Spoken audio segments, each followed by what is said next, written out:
Hi friends, so today we're going to read a story called Pinkalicious. So the story about Pinkalicious, as you can tell by the cover, this little girl just loves the color pink. So I want you to tell me from your point, the first thing that you noticed when you saw this cover. And no, it can't be that this little girl loves pink. It has to be something completely different. Well, I want to tell you, this little girl, she is so fun and so creative. So let's see what happens in this story that Victoria Kahn and her sister Elizabeth Kahn created together. Now remember, this book is created by these two people. And an author, right, is the person that writes the words. And the illustrator is the person that draws, paints, or takes pictures for the book.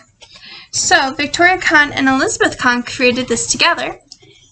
And if you go to the title page, it looks like it was illustrated also by Victoria Kahn. So we know that this story was made by these two sisters together. So let's go ahead and read the story and see what it entails. Have fun! Alright friends, let's go ahead and start reading.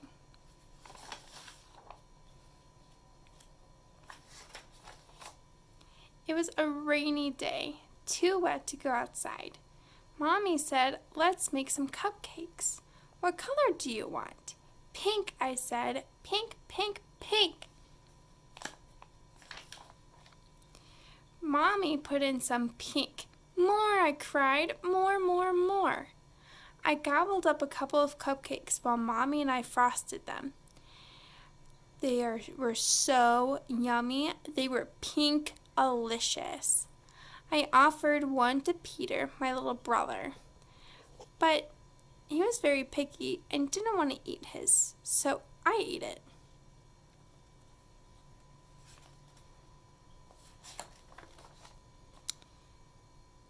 Please, Mommy, can I just have one more? I begged when I woke up from my nap. You don't get what you get what you get, and you don't get upset, she said. But I got very upset.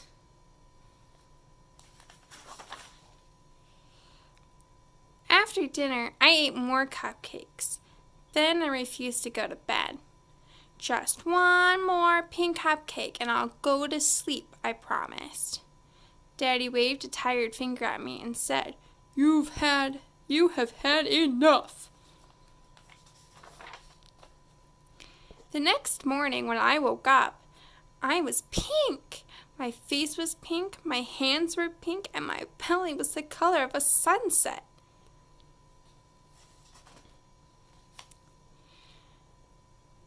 Daddy thought I had played with markers, so he gave me a bath.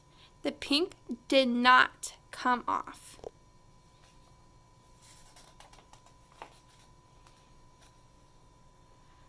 My hair was the color of raspberry sherbet. I cried because I was so beautiful. I even had pink tears. I put on my pink fairy dress and twirled in front of the mirror while Mommy speed dialed the pediatrician. I'm Pinkerbell. Look at me. I'm Pinkerbell, I sang. Mommy grabbed her purse. Just one more cupcake, please. Just one more, I yelled on the way out the door. Mommy took me right to the doctor's office.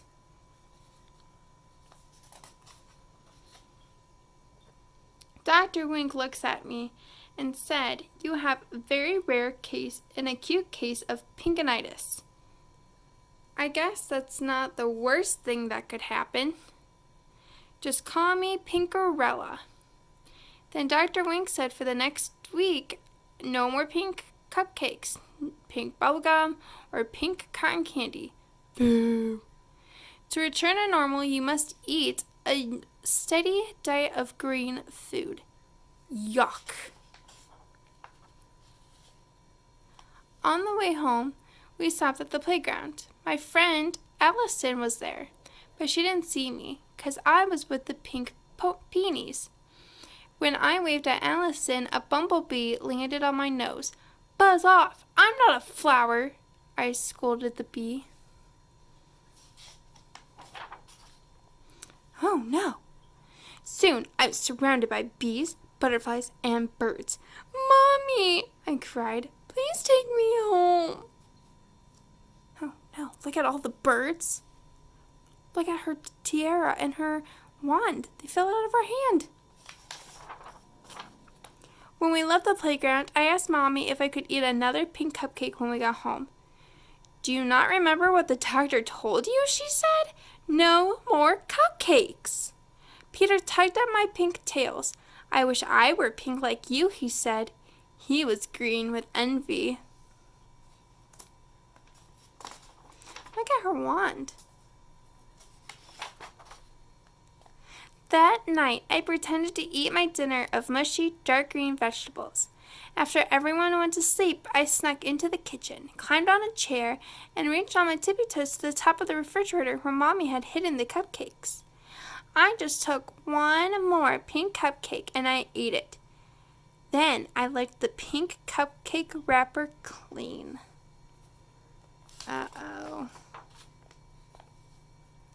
When I woke up the morning, I felt different. I ran to the mirror and peered at my reflection. When I was a deeper pink than I had ever seen. In fact, I was no longer pink. I was red. Oh no, not red, I screamed. I didn't want to be red. I should not have eaten that pink cupcake last night. I wanted to be myself again. I knew what I had to do. I opened the fridge, held my nose, and squeezed a bottle of icky green relish onto my tongue. I ate pickles and spinach, olives and okra. I choked down artichokes, gagged on grapes. I burped up Brussels sprouts. Next thing I knew, my arms tickled, my ears tingled, and my feet twitched.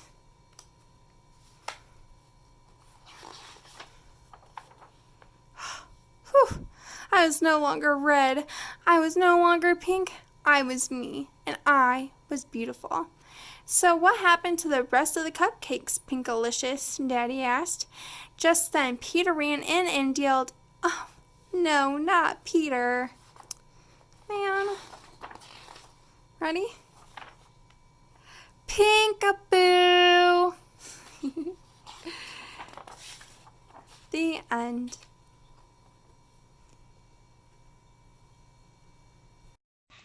Alright friends, so we just finished the story Pinkalicious.